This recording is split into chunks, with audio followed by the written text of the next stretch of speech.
Je vais faire aujourd'hui avec vous l'analyse linéaire du prologue de Gargantua, qui est au bac cette année. Rabelais, l'auteur de Gargantua, est un auteur humaniste et baroque de la première moitié du XVIe siècle. Il a exercé plusieurs métiers, médecin, il a été aussi moine, avant de devenir écrivain. Gargantua est son deuxième roman, publié en 1534. Il y raconte la naissance et l'éducation d'un géant, engagé ensuite contre son gré dans une guerre contre le bouillant Picrochole. Mais avant que son roman ne commence, Rabelais écrit un prologue pour indiquer au lecteur comment il faut lire l'œuvre. Dans cette série de vidéos, j'analyserai seulement les lignes 1 à 29 de ce prologue, structurées plus précisément autour de 3 parallélismes, les lignes 2 à 9, les lignes 9 à 18 et les lignes 18 à 29, tous 3 démontrant la nécessité d'aller plus loin que l'apparence.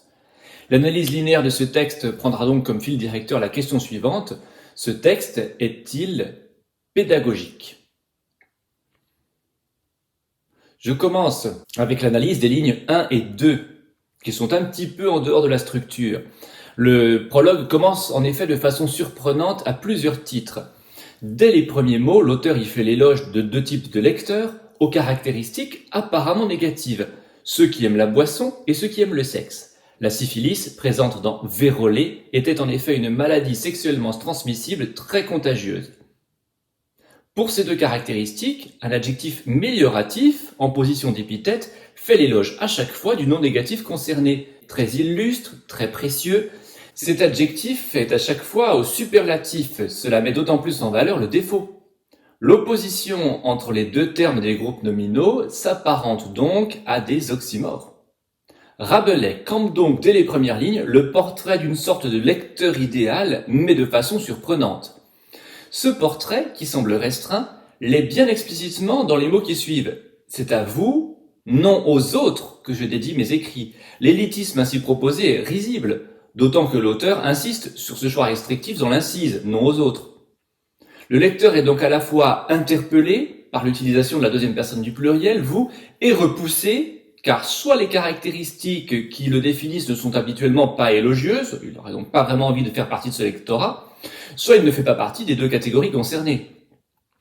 Une première interprétation possible est que Rabelais fait une parodie des prologues habituels, dans lesquels les lecteurs étaient parés de toutes les qualités, parfois même parce qu'ils avaient financé l'œuvre. Il prend donc ici à rebours ces prologues en faisant un éloge paradoxal du lecteur. Une autre interprétation, la plus solide, est que le lectorat idéal pour Rabelais est constitué de bons vivants. Dans les lignes qui suivent apparaît un dernier aspect étrange, voire oxymorique. Dès après cette adresse négative au lecteur, Rabelais enchaîne sur une référence à Platon. Alcibiade, dans un dialogue intitulé Le banquet, cette référence ne se marie pas a priori avec les catégories de lecteurs concernés par le livre. Si ce n'est par le choix du titre de l'œuvre, Le banquet, mais l'œuvre de Platon ne parle pas de nourriture.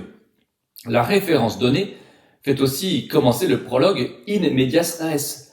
L'intérêt de la référence à Platon n'est pas expliqué à cet endroit du texte, et étant donné l'adresse au lecteur, on attendait plutôt une mise en place d'une relation entre l'auteur et le lecteur avec l'utilisation de la première personne du singulier à un moment.